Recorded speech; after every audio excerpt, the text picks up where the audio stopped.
Good evening and welcome to your Growing What's Within class for this evening. Tonight we're going to look at how to grow motivation, and I just wanted to extend to you a warm welcome. Lovely to have your company. Lots of people on the call tonight, nice big group. So I'm expecting lots of great quality questions, and I love to have those. Guys, if you have a question at any point during the session, you just let me know. Type it into the question box and I'll get to it when I can, when there's a suitable break. At the end as well, we always have a couple of minutes for Q&A. So please do just let me know if things are not making sense for you. If you have any questions, this time is for you. It's not just for me to be talking to you, it's also for you to be asking questions and contributing. So please make sure that you do that. I love it when that happens.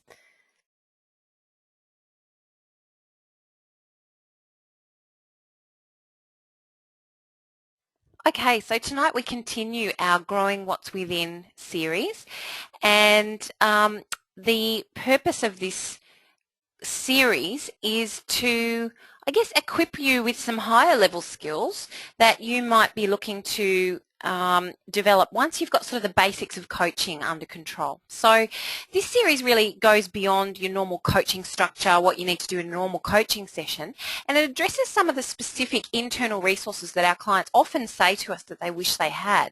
And I know for myself, when I'm coaching, sometimes I'll come up against one that I haven't heard before, and I'll think, oh, yeah, I'm not quite sure how to increase that in a practical sense.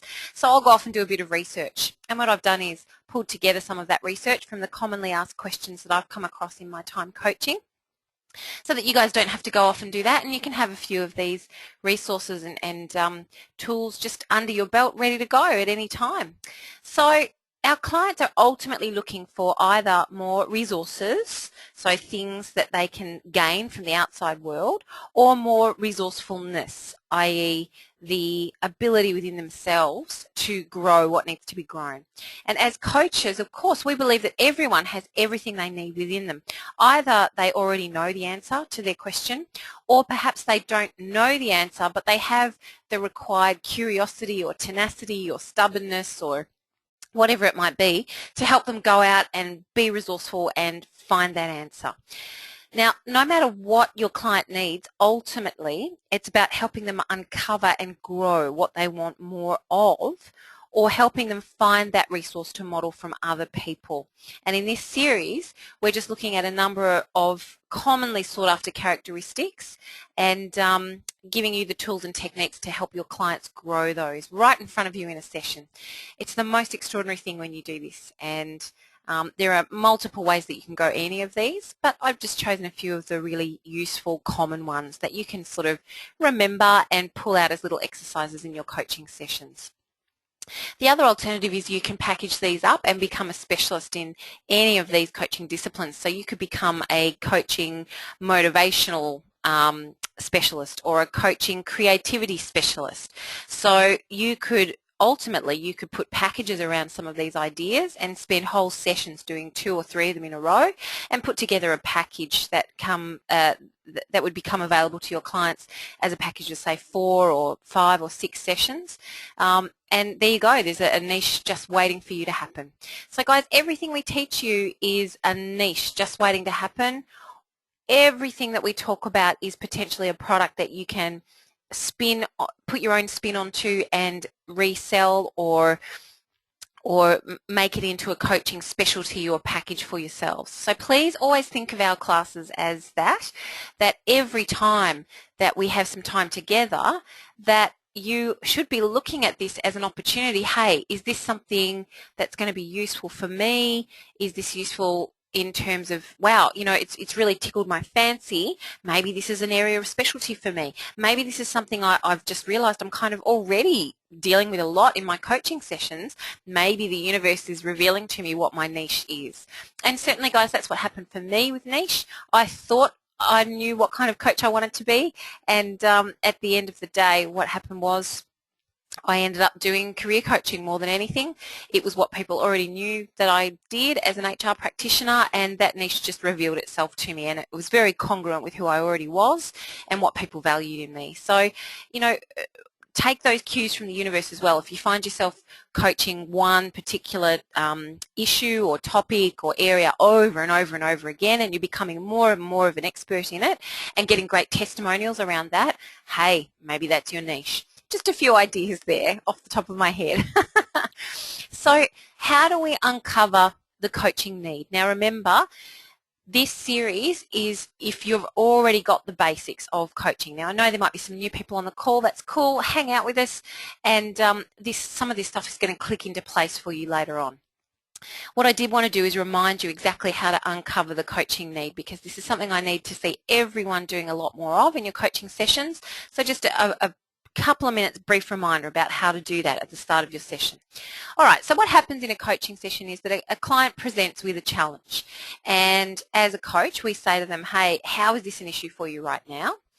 And then we ask them, well, if everything was as it should be or as you'd like it to be, how would that be? Now, of course, you're using language like what would it look like, feel like, smell like, depending on what modality the client is most comfortable with. You're also stretching them beyond their boundaries to create a bigger, richer picture for you. But this is called gap analysis. So you're talking to the client about where they are now and where they want to go. And then you fill the gap. You step into the gap with them together. You stand in that gap with them and you ask them this. What is it that's missing within you that could take it from where you are now to where you want to be? Because, guys, it's always about either a resource that they don't know exists yet and you guys can discover it together, learn it, and then figure out how that's going to change things for them, or it's a characteristic within themselves that they just need to step up a little bit more. And this is what you're coaching. This thing that they reveal to you that they want more of in their life so that they can cope with whatever the current situation is, that's the thing you're coaching, okay? If the situation can't be changed, if it's not something that the client has control over or can influence in any significant way, then it's about coaching to changing their perception or their interpretation of the event so it's more resourceful for them. And I've got a classic example. I've just come back from visiting my dear grandma in the hospital, who has had some quite significant health challenges lately and who really is struggling with the idea of going into an aged care facility. And that is causing a lot of distress amongst my family, as you can imagine. Now, that situation itself really can't be changed. There's no denying that she's starting to need some extra care, more than she can have on her own. So that situation can't be changed. But if I was going to step out of my family role here and step into a coaching role to help the people who are distressed by this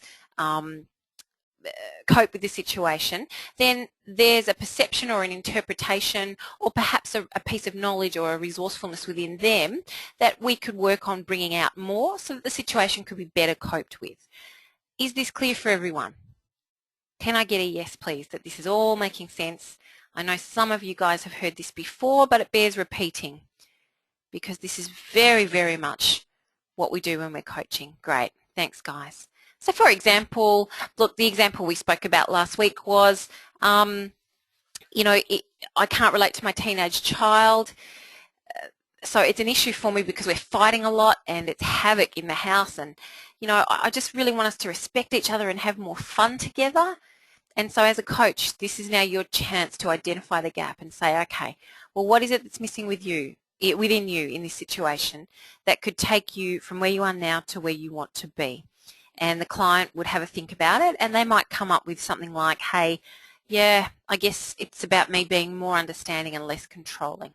So those things that are in red, the more understanding and the less controlling, that's the stuff that you're coaching. And what you do from there is do a little bit of testing and measuring just to identify which one is the more important for them, which one's going to assist them more. And then you would go about helping the client uncover those resources in whatever way they need to.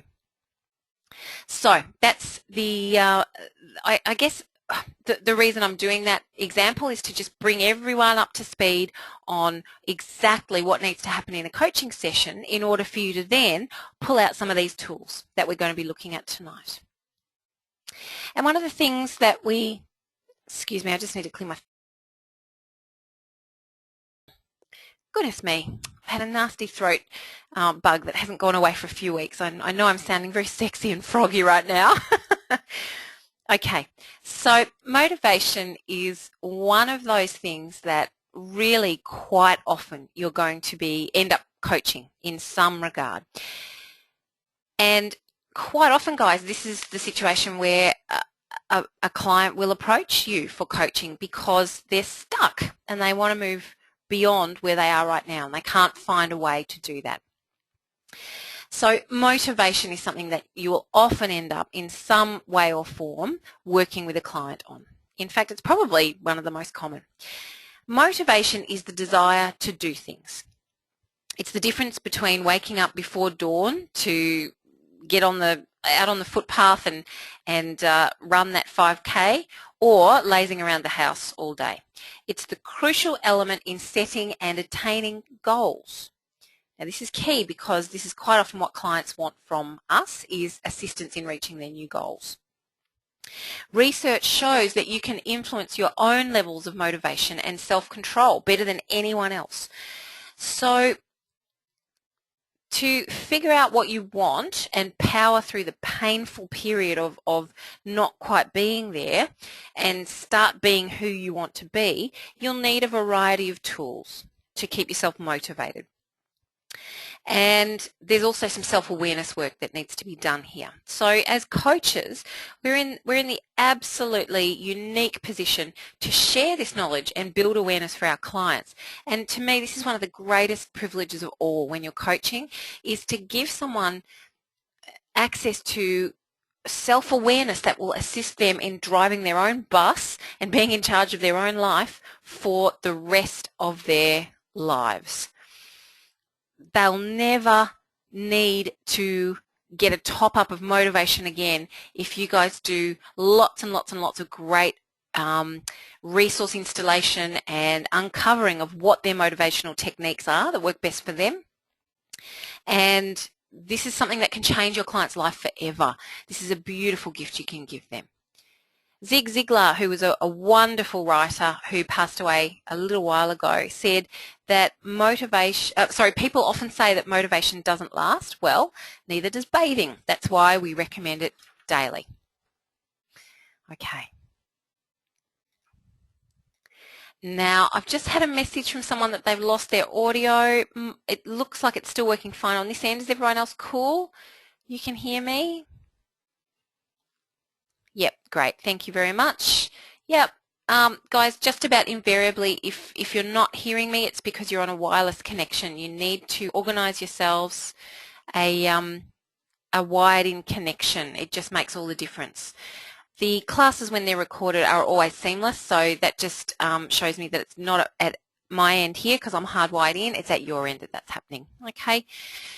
All right, so before we go any further, I'm just going to throw you a red herring. Tonight's code. Tonight's code, just record this. You'll need this for your assessment in the future. CGWW15. CGWW15.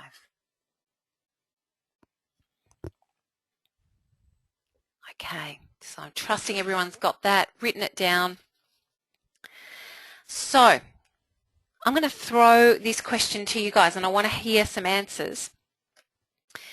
In terms of identifying for a client, when it's time to give them some new strategies, there's something you need to do first. What do you need to do with a client first? If they've said to you, hey, I want to be more motivated, before you start teaching them ways to be motivated and showing them different ideas and distinctions, what's something that you need to do? There's a step missing there in the middle.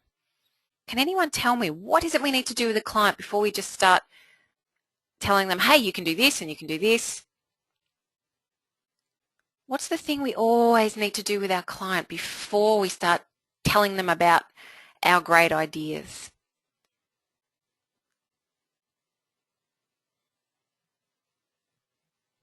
Yeah, good. Fantastic. Great answers coming through. So Danielle is saying, find out what motivation means to them. Perfect.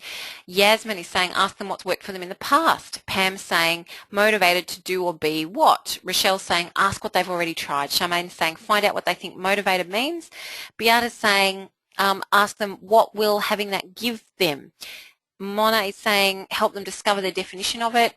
Glenn is saying find out what motivates them. Lisa's saying what's their map. And Enrico's saying define the problem in solvable terms. All wonderful answers and all correct. So I'm so glad that you guys have got this now, that the first thing we must do in order to be respectful of the client's map is to find out from them what's happening for them, do some chunking up, chunking down, chunking across, really explore their map around this issue of motivation. And it's really important that we respect that the client may already have a really fantastic strategy for motivation and they're just not consciously aware of it yet. So very, very important thing to do is to ask lots and lots and lots of questions. And all those questions that you guys just wrote are perfect. So things like this. Have you ever had a time when you were really motivated?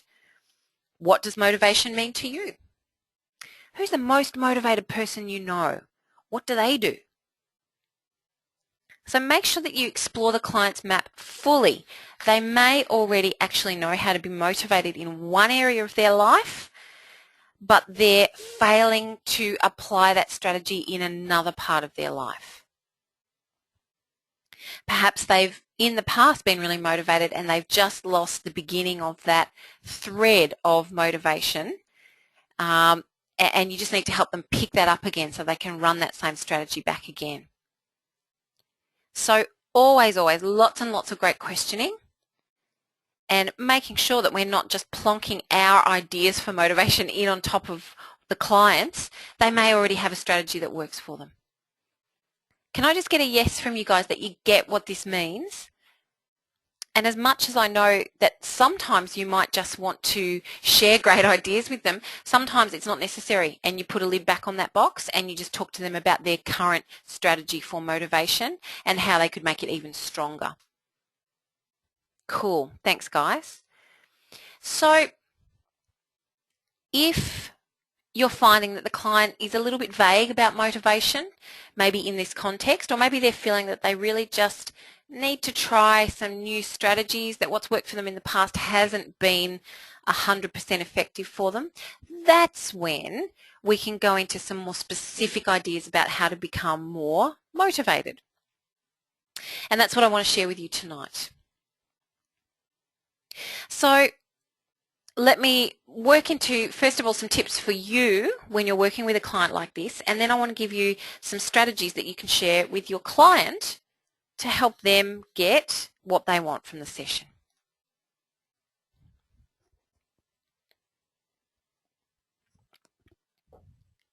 Okay. Now, we all feel at some point,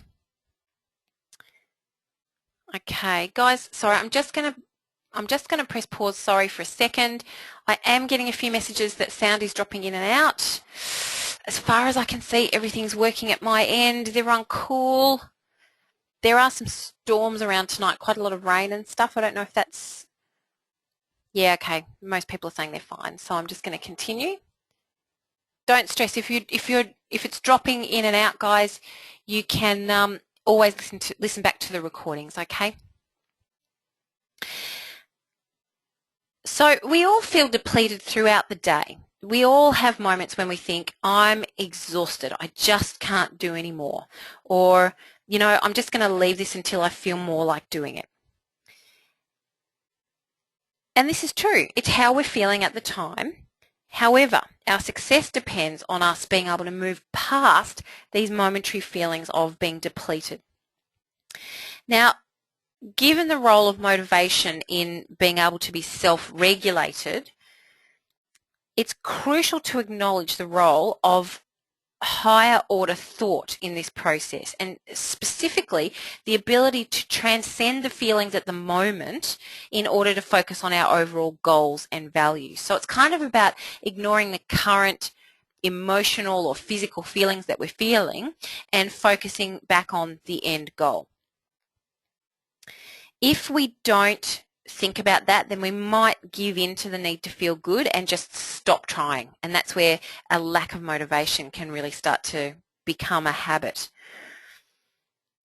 Exactly when we say to ourselves, I'll feel more like this tomorrow, that's when you have to stop. In fact, what you need to do with your clients is make this nearly a cue for them. The second they say, oh yeah, I'll do it tomorrow, bang, that needs to be a cue for them to say, hang on, wait.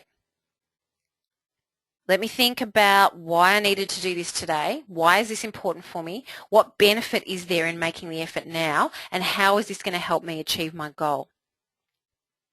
And once they've sort of put that break in place and gotten out of that cycle of low motivation, then it's just about mustering the strength for taking one more step.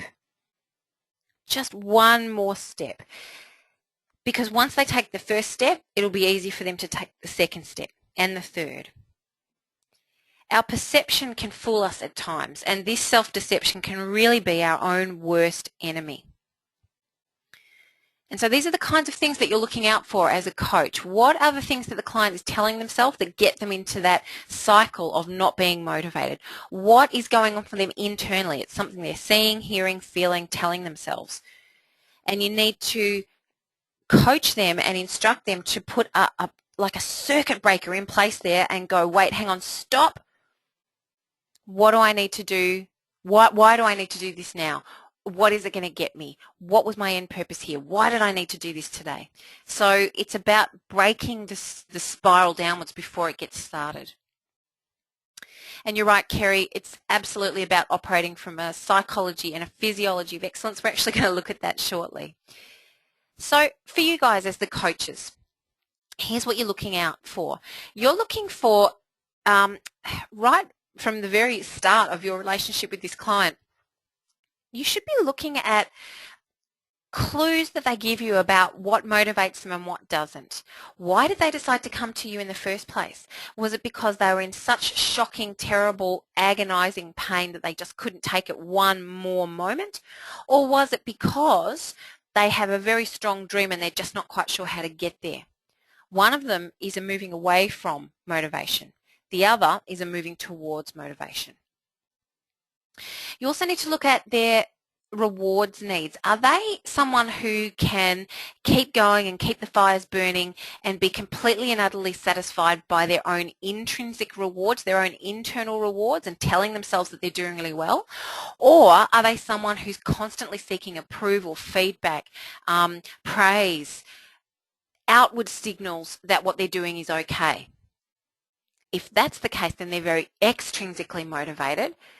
And that's something to bring to their attention. If they're having motivation issues, it's not necessarily because they're not motivated or can't take action. It's because the reward that they're looking for is an external one, and it's something that they can't influence themselves. And you'll actually see this in a lot of high achievers. A lot of the corporates that I work with, they are very, very extrinsically motivated, which is how they've risen up the corporate ladder so quickly, because they're always looking to impress the next boss and make the biggest splash and be the most impressive. Now, that's the kind of behavior that gets rewarded in the corporate world, but eventually they'll reach a certain level in the organization where it becomes less about showing off and more about just getting on with the job. And at that point, that's where these people will crash, because they don't know how to reward themselves intrinsically. They're always looking for external validation. This can be huge, and you often see this in people who've hit a career ceiling around 40, 42, 43, 44 years of age, and they just can't make it to that next level. Very, very common thing that I'm finding with my corporates. They might have some self-limiting beliefs. Now, these could take all kinds of different forms, but they're the kind of clues that you're listening out for during your whole coaching relationship with this person. For example, it might be a belief that they don't deserve success unless they've worked really hard for it. They could never really be 100% satisfied with anything they do because, I don't know, whatever. At some point, someone needs to tell them that they did well, whatever. So listening out for these cues and clues in your client's language throughout your coaching relationship is going to give you a much more complete picture of their motivational style. They may also be running some fabulous self-sabotage patterns. And a classic example is this. Someone who does all the hard work, all the planning, all the preparation, and then when it comes time to actually commit, take action and do whatever it is that the final end goal was, they loop back and go, oh, hang on, I need to do a little bit more planning. I need to just re-examine this one more time. And invariably in that cycle, they'll find something that they think is a critical error and they'll go off on a different tangent and they'll start again. And they never actualize the goal that they were working towards in the first place. Is any of this sounding familiar to you guys, perhaps in terms of your clients or maybe even in terms of your own motivational style? The self-sabotage one is huge. Huge. Yeah, a few people are saying that sounds like me. Yep. Welcome to the club, guys. We're all perfectly imperfect. But awareness is such an incredible thing because once you have awareness, you can choose to do something different. If they're not motivated towards going to a certain goal, there might be a values mismatch. For example, someone wanting to, I don't know, get married. They believe they want to get married, that's what they're working towards, but deep in their psyche they actually hold no value for a married relationship because they saw their own parents break up and it was terrible. So even though they believe they want to get married and they're telling the world that that's what they want to do, they're not motivated to do whatever it is that needs to be done. Pop the question or go out and find the one. So there's a values mismatch there. Oh, a couple of people are saying that's me. I'm just picking examples out of the air, guys. And you also need to look at ecology. This is absolutely huge. Ecology, if a client's goal is not ecological for them, then of course they're not going to be motivated to do it. Someone who has been running a workaholic pattern, who ultimately gets most of their reward through self-actualization and achievement of goals through work, if their goal is to spend more time with their family, how likely are they to actually do that unless they become more consciously aware of the rewards they're going to get from that family time? You've got to look at the ecology of it. Is it making sense in their map right now? And if not, that's where you can do some wonderful coaching work and questioning. These are all the little clues that you're looking out for. Guys, can I just get some yeses that this is making sense? No questions so far? Because this is really just the pre-work to actually working on the motivation strategy. Cool. Okay, ecology. Jackie, let me clarify again. A goal, any goal that you help a client set or the client's working towards but struggling with, it must be good for them, good for the people around them, and good for the greater good. And if it's not, then they're not going to be motivated to do it ultimately. I'll give you an example in the reverse. Someone who is wanting to go for a massive promotion at work, and it means they're going to have to be working 80 hours a week, but they've recently had some health problems and they actually need to spend a lot more time on their own health, de-stressing, maybe exercise routines, yoga, etc. And they know that that's what they need to do. How motivated are they going to be to go for that big promotion at work? Even if they think they want it, do they really deeply in their heart want it? Probably not. It's not ecological. It's not good for them. It's not good for what they need right now. And this is only going to come out if you do some questioning around the goal and what it means for them in terms of their whole life, not just purely the goal. Jackie, has that clarified that for you? Thank you very much. Great. Okay. Thank you. Enrico's saying they need to spend more time on self-growth. This will make them a better person and they'll attract better things. Be excellent to attract excellence. Yes, you're right, Enrico. Thank you. Absolutely.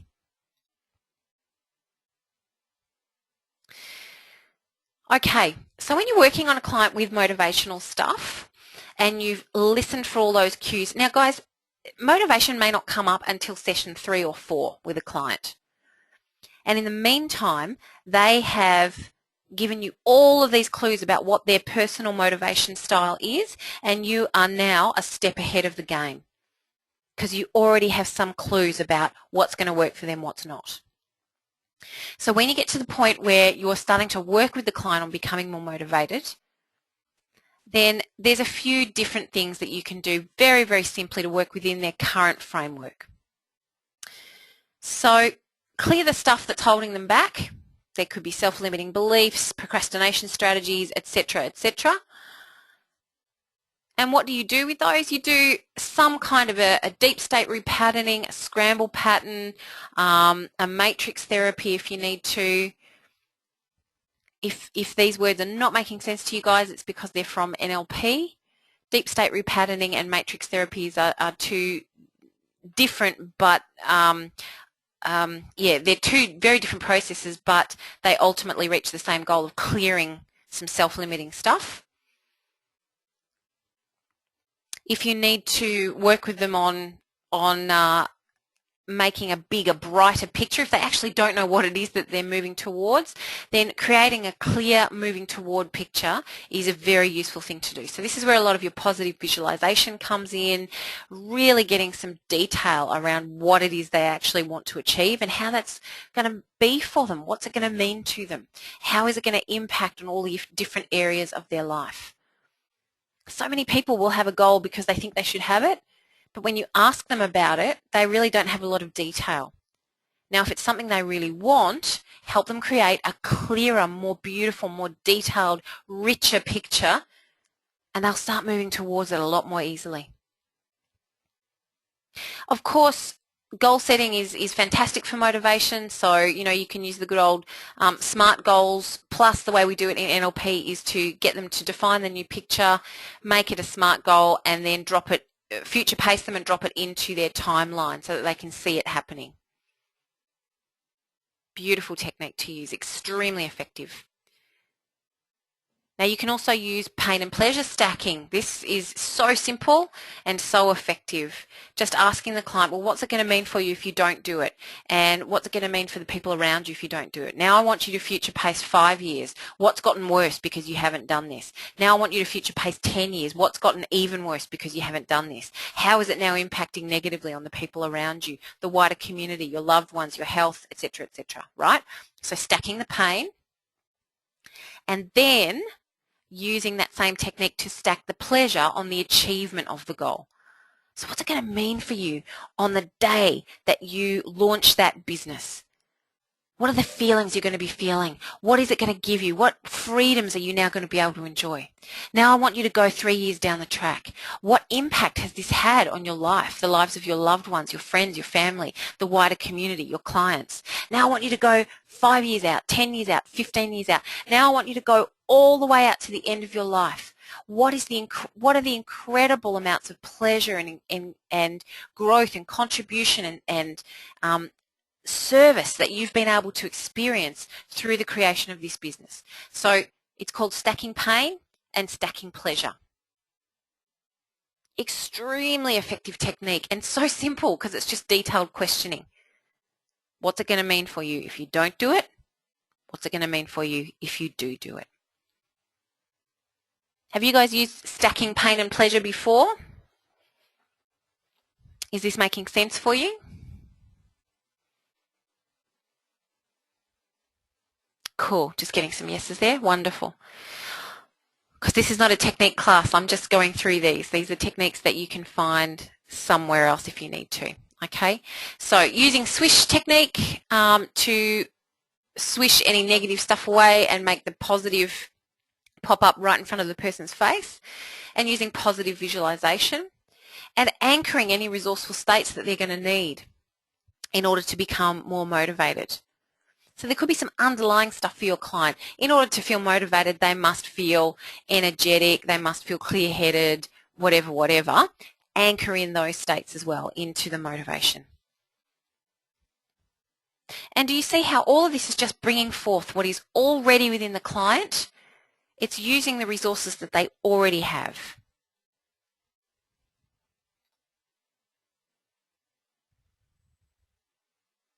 Now,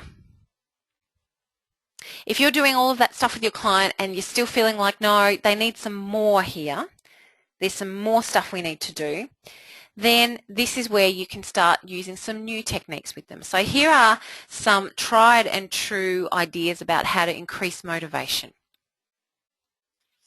So these are tips for the client. These are things that you would be sharing with the client as insights or techniques, or maybe even doing these in a session. And I want to share a bit of research with you about this. This is fascinating. There are two organisational psychologists, Edwin Locke and Gary Latham, who are well known in the field for their studies into how to set achievable, motivating goals. Now, what they've recently discovered is through collecting evidence from over 1,000 studies conducted by researchers around the globe, they've analysed all of that information, and they've actually come up with a very, very simple formula. Not only does a goal have to spell out exactly what needs to be accomplished, but the client must also set the bar for achievement high. And as coaches, we've got to remove from our vocabulary, just do your best, because that is the opposite of a goal that's going to motivate a client. What they found is through these 1,000 studies and collating all the information, the more difficult goal you set, unconsciously you will increase your effort, your focus and your commitment to the goal. You'll persist longer and you'll make better use of the existing strategies you already have at your disposal. If, however, you are aiming to just do your best, your performance invariably will be much, much lower. So this is actually now proven through organisational psychology and a very detailed study that I was reading about. Big and challenging, a bit of a stretch, something that you've not done before. But it's you can see it there. It's in the distance, but you can see it. Now, it's also important to build a very detailed picture of what achievement of this goal will be like. And it's got to be giant, it's got to be sexy, and it's got to be really very, very cool. It's got to appeal to the client. Now, be careful, because just visualizing success is not helpful. In fact, if you have a client picturing effortless success, it actually builds into their psyche that they can just achieve this goal without making any effort. And actually the opposite is true. We know this, coaches, right? There's a huge difference between believing you'll succeed and believing that you'll succeed easily. Realistic optimists believe that they will succeed, but they also believe that they have to choose to make success happen. And that's where they do things like make effort, do careful planning, persistence, and choosing the right strategies. Unrealistic optimists, on the other hand, believe that success is something that's going to come from externally and it's going to happen to them. And all they have to do is visualize in order to make it happen for them. Now, recent research shows that this actually serves to drain the very energy that we need to reach our goals. People who spend too much time fantasizing about the wonderful future that awaits them don't have enough gas left in the tank to actually get on with what needs to be done to get them there. So, what do? We build a huge, sexy, unbelievably cool picture of what it will be like, and then make sure that we break it into manageable chunks and we visualize the steps that we'll need to take in order to make success happen. So when you're doing a positive visualization with a client, make sure that you're asking them, build the vision. Okay, now let's go backwards. What was the last step you took in order to get you there? And what was the second last step? And what was the third last step? So work backwards. Now, at all times when we're thinking about something we want to be motivated to do, we have to be aware of our physiology and psychology and make sure that it's excellent. Paying attention to what we're telling ourselves and what we're doing with our body. If we're wanting to feel more motivated and we're sitting slumped over at a desk, it's a big stretch, right? So this is where you've got to get your clients actually jumping up and down and high-fiving and pumping the air with their fists and playing air guitar and doing all the stuff that's going to make them feel motivated. And I hope you guys do this. This is a very powerful technique. Yeah, Yasmin, the secret appealed to all the unrealistic optimists. I didn't want to say it, but to me, the secret has part of the picture right, but not the whole thing. So, yeah, that's my personal take on it, but it seems to have been backed up by the research now. I think, whatever works, right? I personally am a big believer in doing what needs to be done. Okay, so operating from that physiology and psychology of excellence, making sure that our clients are using useful and resourceful self-talk and using their body in a way that's going to support their goals when they're stating the goal, when they're working towards the goal, even when they're thinking about the goal. Making sure also that they're getting the right fuel during goal setting and motivational time, and the right rest. It's really difficult to stay motivated if you're eating junk food, drinking 20 cups of coffee a day, and drinking red wine at night to go to sleep and not sleeping at all. How on earth are you going to feel motivated? You've got to fuel your body correctly and give yourself every chance of success. Oh, here we go. Mona's saying she actually met the person who put the secret together and he said it was only half the story. Yeah, Mona, that's my feeling about it too. I think I never really finished the book, to be honest. I just thought instead of reading it, I think I might just go and do some things that I think are going to move me closer to my goal. Yeah. The 200 Reasons Why exercise is just a wonderful one. I know I've spoken to you guys about this before. It was John Demartini in one of his books has said, if you really want to do something, then you should be able to write at least 200 reasons why you need to do this. Now, someone told this to me when I was struggling to start my coaching business, and when I wrote out my 200 reasons why, I realised that I had far more going for me than I had holding me back, and that was the last thing that dropped into place before my coaching business really took off.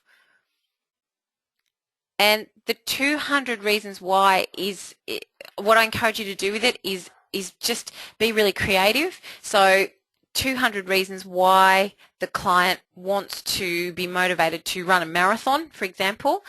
Some of them might be selfish reasons. Some of them might be to give back to the community. Some of them might be because I want to believe in myself. Some of them might be because it's going to be great for my relationship. So encourage them to look at all the reasons, not just focusing on one area of their life that's going to benefit. And making sure that we're breaking our goals and our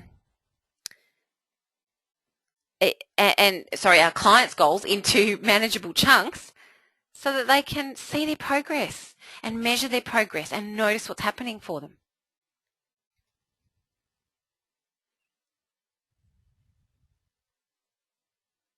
Now, sometimes your client will have a very, very black and white kind of mentality, and they'll think, well, if I don't do this right the first time, then I shouldn't do it at all.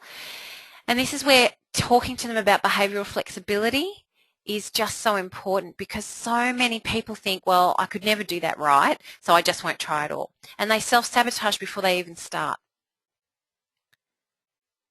And coaches, everything we do is about creating freedom and choice and flexibility for our clients. So encouraging them to get rid of that sort of, well, I tried once and I failed, so I'm never doing it again. That kind of black and white mentality, and saying to them, okay, well, what did you learn that first time you did it? Oh, and so what would that mean for you if you did it again, if you wanted to have another go?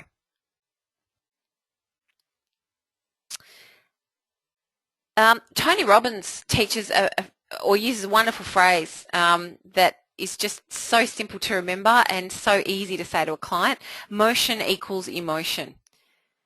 So in order for you to feel the way you want to feel, you're actually going to have to do something. Sometimes it's about the end reward and ignoring the fear or pain and focusing on the end game. Someone once said to me, you know what, if you really, really want something, just ignore all the stuff that comes up for you before you've achieved it and focus on what you're going to feel like 5 minutes after you've achieved it, and just hold that picture. Ignore the fear, ignore the pain, ignore all of that other stuff, because it's just crap. It's just your brain trying to keep you safe and keep us in our comfort zone. And I think it's just a wonderful analogy. He was a marathon runner, and it really made sense, because people were saying to him, look, doesn't it hurt when you do those runs? Aren't you sore the next day when you're training, when you're getting up at 4 o'clock in the morning? And he's like, well, yeah, but it doesn't matter, because I'm going to feel awesome when I do it. It's just tricks your brain is playing on you to keep you trapped in your comfort zone. And fear is what stops so many people from living their dreams. If the client has no idea how to make this thing happen, hey, get them to Model Excellence. Find a fabulous mentor for them to work with, or someone they can model who's already gotten the results that they want, and have them model what that other person did. And encourage the client to think about the best way to do something. So, creating hard work just for the sake of hard work so they can feel like they're doing something may not be the smartest way to go. So encourage them to be intelligent with their actions towards their goals. And that in turn is going to be much more motivating, because the path itself will not be as bumpy. They'll start to see the realization of their dreams much more quickly. And as Enrico said in a comment just a minute ago, make sure that they're celebrating. This is something so many people fail to do. Celebrating their successes and the steps that they've made along the way. Extremely motivational. So many of today's high achievers are stuck on this treadmill of, okay, well, I've done that, what's next? I've done that, what's next? And they never stop and enjoy the moment that all that hard work was for.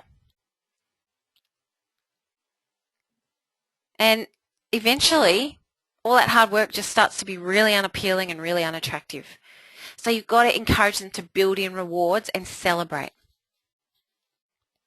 Start small. There's a wonderful writer who, her name escaped. Oh, Sark, S-A-R-K. She writes these incredible books. They're all colourful, and they look like they've been written in crayon, and they've got funny little sketches all through them, and they're beautiful for people who are wanting to be more creative. And she talks about micro steps. I think I've said this to you before. The first micro step is maybe opening the book, and the second micro step is maybe reading the first page, and the third micro step is by the end of the week I've read 3 pages. Just tiny little steps. Do you know what? Tell your clients, this is what I tell all my clients, just do something. It doesn't matter what it is, just do something, because it gets you moving.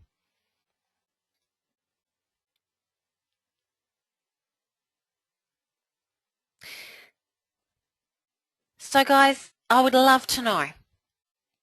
Right now, we've got a few minutes at the end of the class. Which of these strategies are new for you? Which of them have been useful for you? And do you have any other strategies that you would love to share about how to help a client become more motivated? What are some tools and techniques that you've used before? Some thoughts that you want to share? I'm going to open up now. Also, of course, if you've got any questions, this is the time.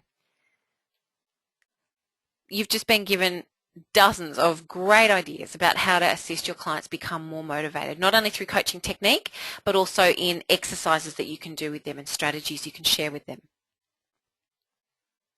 And which of these are you going to use for yourself?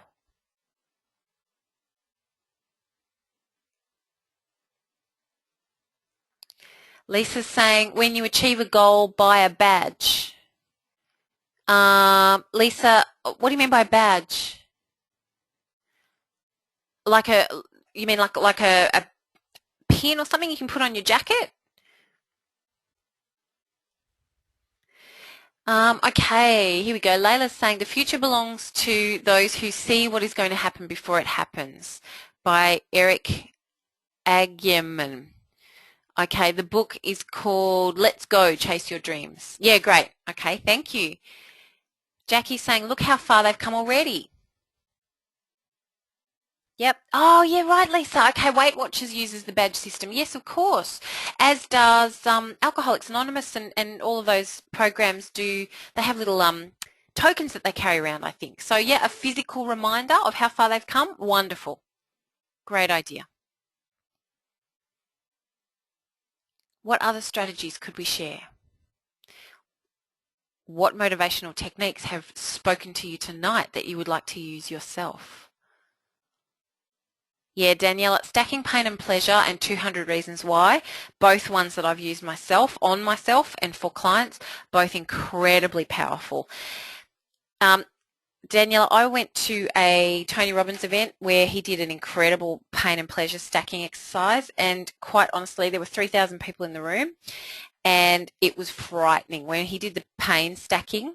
And what he did was he's up on the stage and everyone's standing up, and he says, okay, now I want you to verbalize how you're feeling about yourself now that you haven't done this thing. Now I want you to scream at yourself and yell. There were people crying, there were people yelling. It's full on. But I tell you what, I don't think any of those people walked away without feeling more motivated that they weren't going to go there. So he future-paced the pain so powerfully and stacked the pain so powerfully, it just became this thing where people were like, well, I'm just not going to let that happen. Yeah, it's a really full-on exercise. Yeah, it's amazing. So you can do that yourself. Just be prepared for a few tears to flow, and then make sure you jump around when you're stacking the pleasure. Yeah. Get them to jump around, or you guys, when you're doing this for yourselves, jump around when you're stacking the pleasure. You've got to get the physiology and the psychology and the emotions all fired up as well at the same time. Okay, just got a few more comments here. Okay, Etienne's saying, Robin said motivation is a warm bath. What we need is to be inspired by doing everything you've been talking about. Yeah, absolutely. It's about an emotional connection, isn't it? Ultimately, that's what it is. Absolutely. Yasmin's saying the micro steps works really well for me, especially with exercise. I tell myself only 10 minutes and it ends up being 30 or 45 minutes. That's right, Yasmin, because you move past the pain barrier and the rest of it is a lot easier. Charmaine's going to do 200 Reasons Why tonight. Yay, Charmaine, well done. Jackie's saying celebrate the small stuff. Yeah, for sure. Lisa says micro steps, do something versus nothing. Yep. Pam's saying stack anchors. I love the circle of confidence and replace confidence with motivation. Yeah, awesome. Okay. Layla's saying, what would make you want to get out of bed full of positive energy? So Layla, are you asking for a technique that you can use on yourself or with a client? Because I do have one. I just want to make sure that I'm answering your question with a client. Okay. So Layla, if you haven't done NLP yet, then it is a technique that you learn in NLP. It's called a swish. What you do is while they're lying in bed, you get them to picture themselves lying in bed, and then very, very quickly get them to push that image far, far away and snap up, replace it with a picture of them jumping out of bed happy, full of beans, achieving things. Now you repeat that pattern 15, 20, 25 times with them using what's called a swish technique. And what happens is you've scrambled the neural connection for them about being lazy and staying in bed, and when they wake up, they just won't have a choice. Their brain will immediately go to, oh, jumping out of bed and feeling great. Layla, that's a very, very quick explanation of that technique. It's impossible for me to teach that to you in the couple of minutes we've got left, but that's in that is covered in NLP. And if you look up swish technique, you'll find it on the internet as well. Enrico's saying it begins with choice and clarity. It's what I try to create in my clients to make them become more aware of themselves. Yeah, fabulous. Thanks, Enrico. Jackie, good point. No right or wrong. There's only the outcome. It helps them break down any fears. Well done. Daniela, how do you maintain motivation long term? Keep using each of these tips regularly and working out what works for you and or the client. Daniela, yes, absolutely.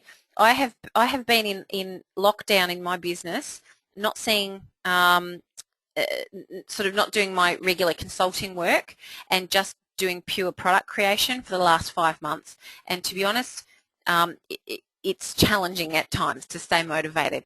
And I just use as many of these techniques as I need to keep me moving. And I regularly do pain and pleasure stacking, 200 reasons why, visualizations. Yeah, there's a lot of these that I use myself, and it's kept me going for 5 months. Enrico, clarity will free them from their bullshit and let them start realizing where their mind is looking at. Yep, absolutely.